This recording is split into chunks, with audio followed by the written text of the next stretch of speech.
We now move on to the idea of linked lists. And first of all, we're going to cover the theoretical and conceptual part of it, and then in future videos, we're going to cover the actual implementation of it and how we can use it in Java programming.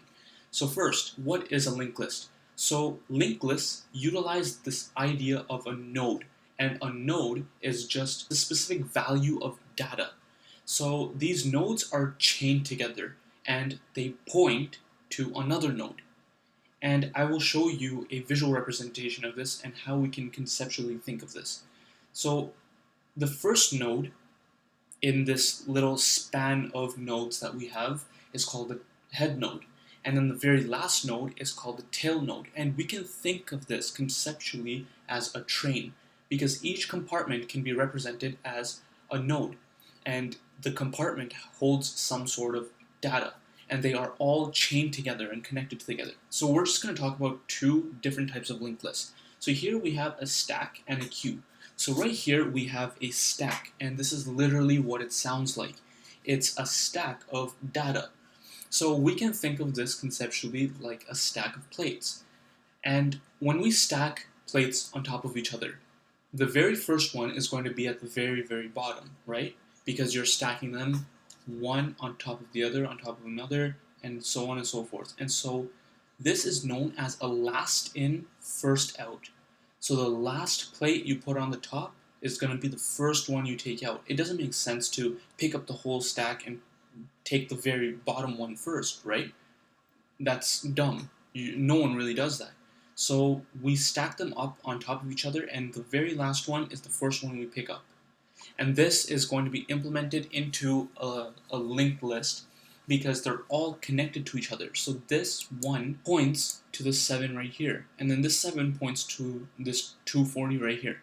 And these are just nodes. They just hold some specific value, and that's all there really is to it when it comes to stacks.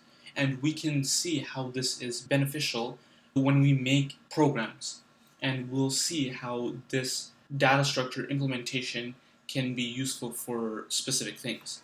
We now move on to the idea of a queue, and a queue can conceptually be thought of as a line. So when we're in a line, say for example, waiting for the movies, and so these are the people that are lined up. So this person is first, and then when a second person comes, they just get attached to the end, and then a third person comes, and then fourth, fifth, and then so on and so forth. And this is known as a first in, first out, or a FIFO, and this is a LIFO, I guess, LIFO and an FIFO. So the first person that is put in is the first person that comes out, right? That intuitively makes sense, because the first person waiting in line is the first person that gets in. And so, like the last one, a linked list just points to another node. So you have the head node right here, and the head node here was 1, and the tail node is 92. And here, the head node is 1, and the tail node is 7. So it's kind of reversed. So now let's move on to how a linked list looks like. So here, this is how we would visually represent a linked list. So here we have a singly linked list, and it's called singly because the previous node, or the node that you're currently at, let's say for example this one, it points to only one node. Whereas in a doubly linked list, the node that you're currently on points to not only the next one, but also the previous one before it. And I should have... So this is basically what's happening. So you have a node right here. So this is, for example, our head node. And this head node, which is some data, it doesn't really matter what data it is, it points to another node, in this case 8. And this 8 points to 4. And then this 4 points to a 1, and then so on and so forth. So let's say, well, now you might be wondering, okay, what's the point of this? Isn't an array pretty much this? No. Arrays and linked lists have two key differences. So when we implement specific things, let's say for example when we want to search through an array, that itself is O of 1 time because it's a linear search. But when we're searching through a linked list, this can get very tricky because this utilizes O of n, so it's O of n complexity, and it's far less efficient than an array. So why would we ever need to use a linked list? Well, when we're implementing, say for example, an insertion or a deletion of a specific node, an array is not efficient at all, because an array, if you were to delete an item, it will shift every single item that was before it once to the right, and then it will keep everything on the right. I really hope that makes sense. I'll repeat that again because that's a fundamental concept that you have to understand. So if you have an array, let's say an array of elements, and you remove this 2, for example, you're going to have to shift every single one of these that were before it to the right. So this gets shifted where the 6 is, the 6 gets shifted where the 5 is, and so on and so forth. So it makes up for this removed element.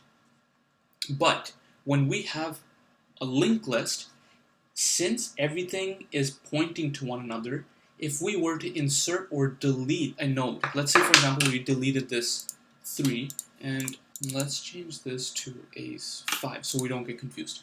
So now there's a space here. All we have to do is just set this node pointing to this 1. This now just points to this.